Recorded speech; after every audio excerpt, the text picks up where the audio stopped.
बाल ठाकरे की राह पर राज, शिव सैनिक कैसे करें इनकार। मस्जिदों से लाउडस्पीकर उतरवाने के पक्ष में थे बाल ठाकरे। बाला साहेब ठाकरे के वीडियो ने बदला महाराष्ट्र का माहौल। तो क्या आप दबी जुबान से शिव सैनिक भी एमएनएस के साथ? अगर राज को मिला समर्थन तो क्या करेंगे उद्धव?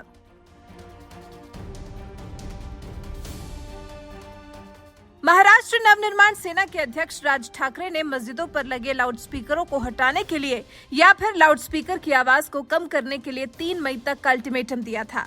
उसके बाद भी जब मस्जिदों पर लाउडस्पीकर नजर आया तो फिर राज ठाकरे को लेकर बुधवार का पूरा दिन गहमा गहमी भरा रहा।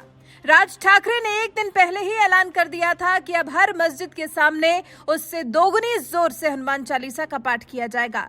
जब राज ठाकरे ने इस तरह का ऐलान किया तो पुलिस प्रशासन बुधवार को उनके खिलाफ काफी सख्त नजर आ रहा था।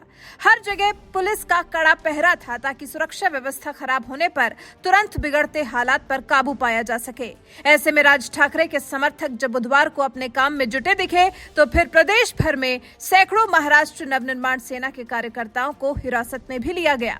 उसके बाद एमएनएस चीफ राज ठाकरे ने हिंदुत्व को बढ़ावा देने को लेकर प्रेस कॉन्फ्रेंस की। उन्होंने कहा, जब लाउडस्पीकर पर अजान होगी हनुमान चालीसा का पाठ होता रहेगा।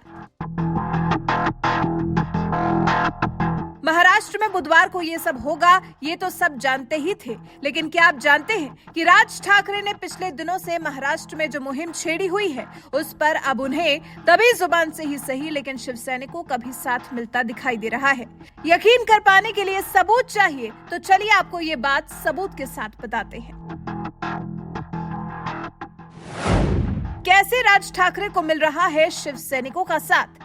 दरअसल राज ठाकरे ने मंगलवार को औरंगाबाद में जो भाषण दिया था उसके लिए उनके खिलाफ प्राथमिकी दर्ज की गई, जिसके तहत आईपीसी की धारा 116, 117 और 143 के तहत केस दर्ज किया गया है, जो इशारा कर रहा है कि असल में राज ठाकरे के खिलाफ कार्रवाई सिर्फ नाम भर की गई है।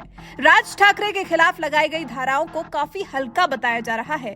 इसी से कयास लगाए जा रहे हैं कि शिव सैनिक भी दबी जुबान से अब मस्जिदों से लाउडस्पीकर उतरवाने के मामले में राज ठाकरे के साथ आ गए हैं। औरंगाबाद के एआईएमआईएम सांसद इम्तियाज जलील ने ही इस कार्रवाई पर सवाल उठा दिया है। उन्होंने कहा, यह अजीब है कि नवनीत राणा और उनके पति रवि राणा को हनुमान चालीसा पढ़ने की योजना बनाने के लिए राजद्रोह के तहत गिरफ्तार किया गया था, जबकि राज ठाकरे पर इन धाराओं के तहत मामला दर्ज किया गया है, जहां वो हिंसा की बस धमकी दे रहे हैं।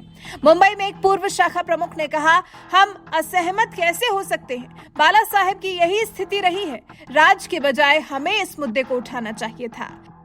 शाखा प्रमुख का भी ये बयान तब सामने आया है जब एमएनएस प्रमुख राज ठाकरे ने बाला साहेब ठाकरे का लाउडस्पीकर बंद करने का बयान निकालकर सोशल मीडिया पर साझा किया।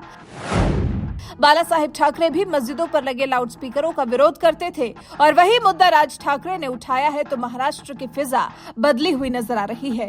महाराष्ट्र में भीड़ क्या, शिव सैनिक भी अब राज ठाकरे के समर्थन में खड़े दिखाई दे रहे हैं। इससे निश्चित तौर पर महाविकास अघाड़ी सरकार के मुखिया उद्धव ठाकरे की मुश्किलें बढ़ेंगी, क्योंकि दरअसल विचारधारा तो उद्धव ठाकरे की भी यही है, लेकिन क्योंकि उन्हें कांग्रेस के साथ मिलकर महाराष्ट्र की सरकार को चलाना है तो वो चाहकर भी अपनी विचारधारा को सामने नहीं ला सकते। लेकिन शिव सैनिकों के सामने तो ऐसी कोई बाउंडेशन नहीं है और शिव सैनिक हिंदुत्व पर आंच न आने के लिए ही जाने जाते हैं, तो राज ठाकरे का समर्थन करते हुए दिखाई दे रहे हैं। शिवसेना के कुछ पदाधिकारी का तो दावा है कि राज ठाकरे के इस कदम के 99% शिव सैनिक सपोर्ट में हैं।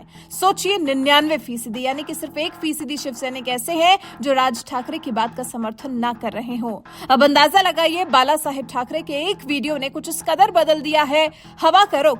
महाराष्ट्र में मुस्लिमों के खिलाफ उठ रही आवाज को जहां अघाड़ी सरकार दबाने का काम कर रही थी, वहीं अब उनके ही समर्थक राज ठाकरे की विचारधारा के साथ खड़े नजर आ रहे हैं। अब जब माहौल ऐसा हो गया है तो निश्चित तौर पर ये राज ठाकरे के लिए खतरे की घंटी ही है।